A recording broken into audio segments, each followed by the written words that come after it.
تو اسلام دشمن عناصر کی ہمیشہ سے کوشش یہ رہی ہے جادو کا سہارا لینا، اور انہوں نے ہمیشہ جادو کا سہارا لیا لوگوں کو کے دل جیتنے کے لیے۔ تو وہ جو نجران کا بادشاہ تھا زیدان کا، تو اس کے پاس بھی بڑے بڑے جادوگر تھے۔ جادو سے کبھی مت ڈرنا، ہمارے پاس جادو کے توڑ کے لیے اتنا زبردست علاج ہے۔ ایک تو آیت الکرسی شریف، سورۃ الفاتحہ اور سورۃ الفلق اور سورۃ الناس۔ مگر بس اتنی بات ہے، چائے کی لذت اسی زبان کو اچھی لگتی ہے جس زبان کو ٹائیفائڈ کا مرض نہ ہو۔ بے شک۔ اور قرآن تیر کی طرح اثر انداز ہوتا ہے ان زبانوں سے جو زبانیں غیبت سے بچتی ہیں، بالکل بالکل، جو زبانیں چگلی سے بچتی ہے، جو زبان گالی سے بچتی ہے، جو زبان حرام کھانے سے بچتی ہے۔ آپ کو کوئی ضروری نہیں ہے کہ مولانا صاحب پڑھیں گے تو ہی قرآن اثر کرے گا، قاری صاحب پڑھیں گے تو ہی قرآن اثر کرے گا، سید صاحب پڑھیں گے تو ہی قرآن اثر کرے گا۔ نہیں، قرآن سب کی کتاب ہے۔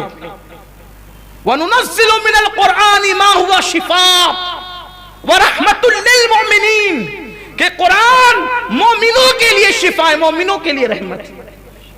قرآن میں اللہ نے شفا رکھا ہے، رحمت نہیں ہے، بس کوئی مومن بن جائے۔ اور مومن کون ہے؟ دیکھو آگئی بات، کس کے لیے قرآن رحمت ہے؟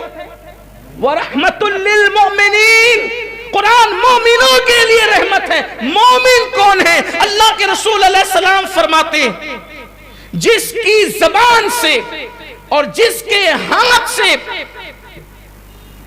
دوسرے لوگ محفوظ رہے وہ ہے مسلم۔ جس کی زبان سے اور جس کے ہاتھ سے اور لوگ محفوظ رہے وہ کون ہے؟ مومن۔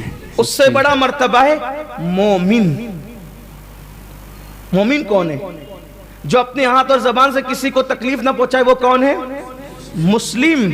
اور مومن وہ ہے جو ستانے والوں کو بھی دعا دے، بے شک، جو ظلم کرنے والوں کو بھی معاف کر دے، وہ ہے مومن۔ قرآن رحمت ہے ان کے لیے، اور وہ پڑھ دے تو شفا ہو جائے۔ ایک شخص کو کسی کو بچھو نے کاٹ لیا تھا، صحابہ کرام جا رہے تھے، کہا بچھو نے کاٹ لیا، انہوں نے سورہ فاتحہ پڑھ کے دم کر دیا، شفا ہو گئی۔ سورہ فاتحہ سے بڑی کوئی سورت ہے؟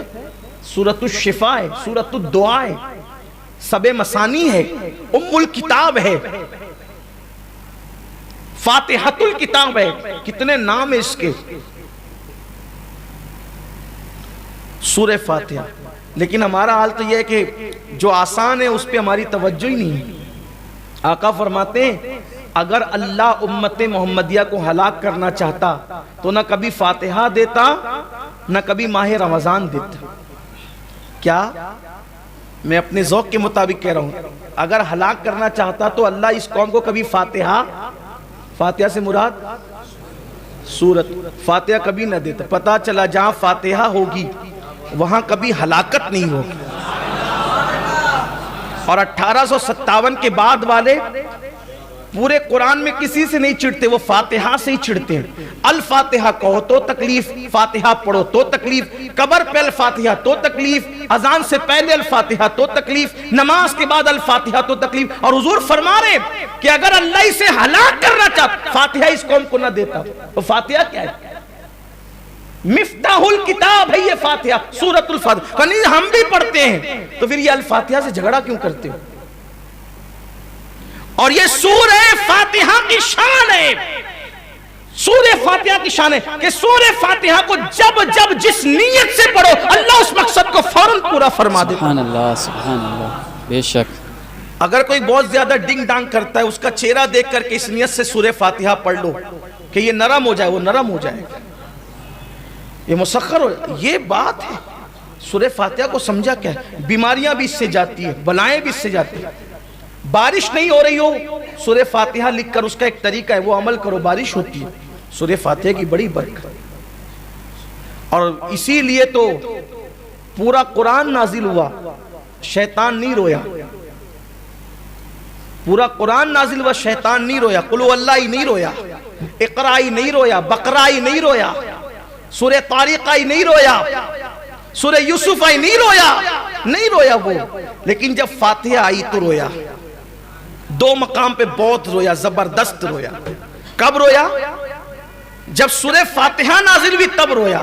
اور اللہ کی شان بھی دیکھو, جس سے وہ رویا ہر سورت کو ایک بار نازل کیا, لیکن جس سے وہ رویا اللہ نے ڈبل ڈبل نازل کیا.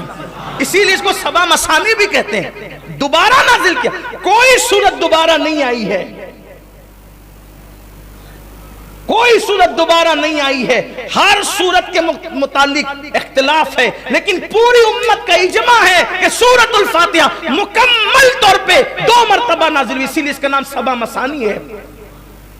تو اللہ کو شیطان کا رونا کتنا پسند ہے کہ ایک بار نازل ہوئی تو رویا, ایک بار نازل ہوئی تو رویا. اللہ نے دوبارہ پھر نازل, تجھے رلاؤں گا. اور اسی لیے اس کا رونا اللہ کو کتنا پسند ہے کہ کوئی سورت اتنی نہیں پڑھوائی جتنی فاتحہ پڑھوائی. روتا جا, روتا جا. کوئی سورت اتنی نہیں پڑھی جاتی جتنی سورہ فاتحہ پڑھی جاتی ہے. دیکھا نماز, فرمایا سورہ فاتحہ کے بغیر نماز نہیں ہے. حضور نے فرمایا سورہ فاتحہ, ہر نماز میں سورہ فاتحہ. اور اچھا اللہ نے کنڈیشن رکھی, پہلے فاتحہ پڑھو پھر اپنی مرضی سے کچھ بھی پڑھو. پہلے سورہ فاتحہ پڑھو پھر اپنی مرضی سے کچھ بھی پڑھو. ہر رکعت میں سورہ فاتحہ. اب میں کہتا ہوں اس پر کیا جادو ہوگا جو 5 وقت کی نماز پڑھنے کے لیے مسجد میں آئے, کم سے کم 40 مرتبہ سورہ فاتحہ روز پڑھے گا. ہر رکعت میں سورہ فاتحہ ہے. اور سنیوں کی مسجد میں آئے تو اور بڑھ جائے گا, اس لیے کہ ہمارے ہر نماز میں الفاتحہ بھی ہے. اور ہم یہ سورہ, اچھا جب الفاتحہ ہم کہتے ہیں نا, کچھ لوگ کہتے ہیں اللہ یہ دے دیا, اللہ یہ دے دیا, اللہ یہ دے دیا. 3 جملے کہتے ہیں, امام صاحب کہتے ہیں ان اللہ و ملائکتہ یصلون علی النبی. یار پورا مانگ بھی نہیں سکا, مولانا نے کہہ دیا بھئی آدھا گھنٹہ تو آپ کو نہیں دے سکتے تھے نا کہ اوروں کا بھی خیال ہے. تو اب کیا کریں, سب مانگ بھی لوں شارٹ ٹائم میں.